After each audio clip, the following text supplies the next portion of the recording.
دیکھیں جی، ملک کے اندر مہنگائی جو ہے وہ IMF اور دوسری جتنے بھی ہم نے قرض اٹھائے ہوئے ہیں ان کی وجہ سے ہے، لیکن پوری دنیا میں ممالک ہیں جو قرض لیتے ہیں اور قرض دیتے بھی ہیں واپس اور سارا کچھ۔ ہمارے ملک کے اندر جو سب سے بڑا مسئلہ ہے وہ سود کا ہے۔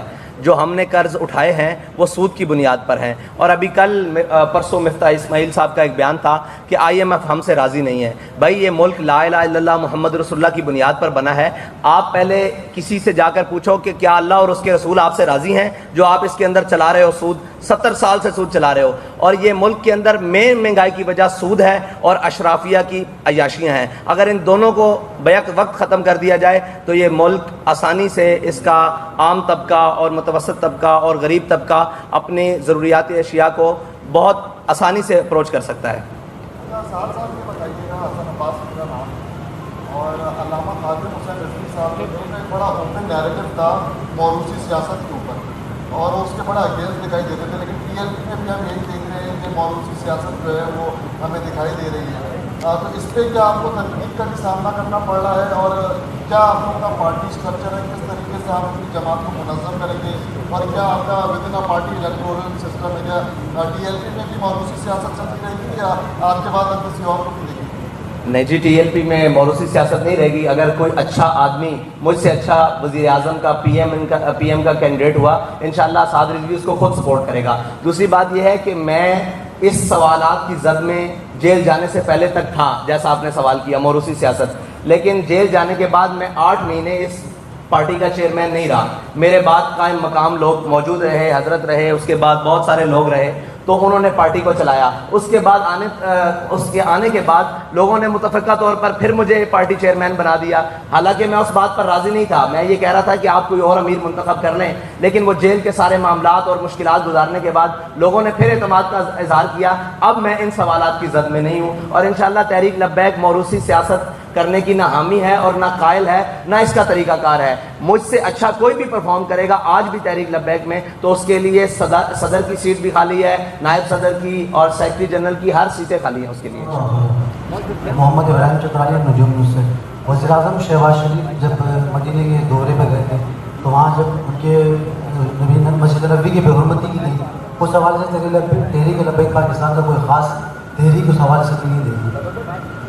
بسم اللہ الرحمن الرحیم۔ شاید آپ تک وہ ہمارا بیانیہ اور ہمارا بیان نہ پہنچا ہو۔ تحریک لبیک پاکستان نے بڑا واضح رد عمل دیا تھا کہ حرم نبوی کی توہین کسی صورت بھی برداشت نہیں ہے۔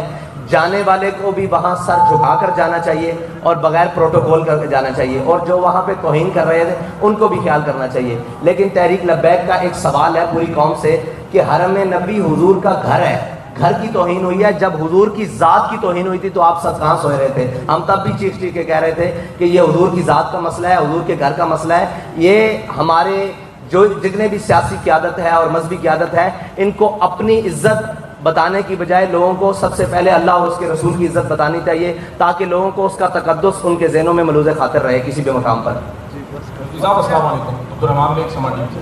سر ایک سوال ہے کہ جب سے تحریک لبیک پاکستان وجود میں آئی ہے، جب سے ایک خاص اعتراض آپ لوگوں پر اٹھایا جاتا ہے کہ ماضی میں ہم دیکھتے تھے کہ جو بھی آپ کے جس مکتبہ فکر کو آپ ریپرزینٹ کرتے ہیں، اس کی جو تنظیمیں تھیں جیسے JUP کی یا باقی لیڈر کی، ان پر متشدد ہونے کا یا تشدد کا الزام نہیں لگتا تھا، لیکن تحریک لبیک پاکستان پر ایک سب سے بڑا جو الزام لگایا جاتا ہے وہ کہ بھائی یہ تشدد کرتے ہیں یا دھرنوں میں جو بھی سارے معاملات۔ تحریک لبیک پاکستان کے کسی ایک دھرنے میں، کسی ایک معاملے میں، پورے پاکستان کے جب وزیر اطلاعات تھے یہ فواد چودھری صاحب، ان کو پورے پاکستان میں ایک کیلوں کی ریڑھی کے علاوہ کوئی چیز نہیں ملی تھی جو میڈیا پر دکھا سکیں۔ اگر آپ تشدد کی بات کرتے ہیں، یہ صرف سراسر ایک پروپیگنڈا ہے جو تحریک لبیک پاکستان کے سر پر تھوپ دیا جاتا ہے۔ آپ کے سامنے ہم نے اتنے دھرنے کیے، ساری چیزیں آئیں، کسی ایک بینک والے نے، ہم جہاں سے گزرتے ہیں، کسی ایک میکڈونلڈ والے نے، کسی چھاپی والے نے، ریڑھی والے نے یہ کہا کہ انہوں نے میری چیزیں لوٹ لی ہیں، مجھے اٹھا لیا ہے۔ پاکستان کے اندر جب بے نظیر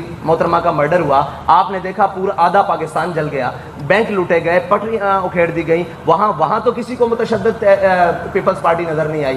جہاں سب کچھ ہوا، یہاں تحریک لبیک پاکستان آج تک یہ صفائی دے رہی ہے ہم متشدد نہیں ہیں۔ بھائی، اپنے باحق کو لینے کے لیے اگر ہم ہر عدالت کا دروازہ کھٹکائیں، وہ سپریم کورٹ ہو، وہ ہائی کورٹ ہو، وہ ATC کورٹ ہو، وہ سیشن کورٹ ہو، سول کورٹ ہو، ہر عدالت میں جائیں اور عدالت کہے کہ آپ بری ہیں, آپ کورٹ سے بری ہیں, آپ کو اجازت ہے کہ آپ اپنے گھر چلے جائیں اور آرڈر کریں, اور حکومت اس پر اڑ کے کھڑی ہو کہ ہم نے سعد رضوی کو رہا نہیں کرنا, شفیق امینی صاحب کو رہا نہیں کرنا, غلام غوث بغدادی صاحب کو رہا نہیں کرنا, تو مجھے بتائیں تحریک لبیک پاکستان والے کون سا طریقہ اختیار کریں اپنا حق لینے کے لیے؟ تو مجبوراً احتجاج کی طرف قدم اٹھایا جاتا ہے, اور پھر اس احتجاج کو پرتشدد کرنے کے لیے اتنا ہی وہ چیزیں ساری سامنے لائی جاتی ہیں. ابھی عمران خان صاحب کا دھرنا ہوا ہے, ساری چیزیں ہوئی ہیں, مجھے بتائیں کیا سختی کی گئی ہے, کیا کریک ڈاؤن کیا گیا؟ ہمارے سامنے موجود ہے. اگر ہم جو ٹی ایل پی کے ساتھ رویہ رکھا جاتا ہے, اگر اس کا 10% بھی پی ٹی آئی کے ساتھ رکھیں تو پی ٹی آئی کا وجود ہی ختم ہو جائے. میں آپ کو گارنٹی سے کہتا ہوں اس بات کو.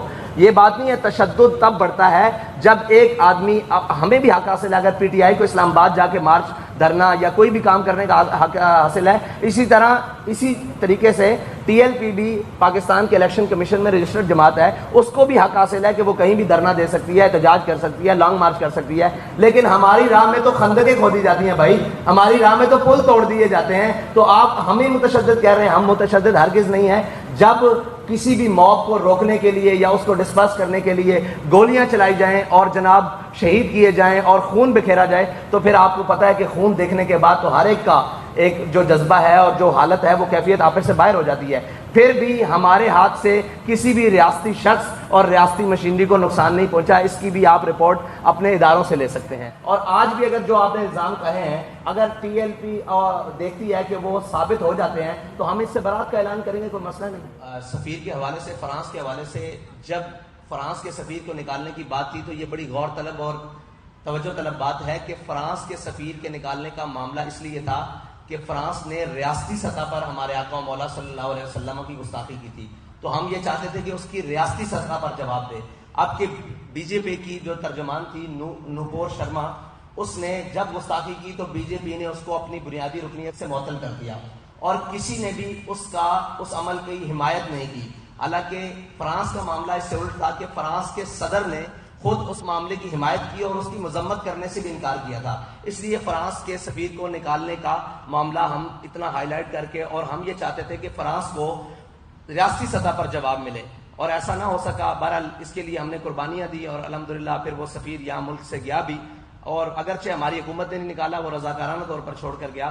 تو انڈیا کی اگر کوئی بھی ریاستی شخص اس کام کی, اس عمل کی تائید کرتا تو ہم یہ مطالبہ بھی انڈیا سے کرتے کہ اس سے ریاستی سطح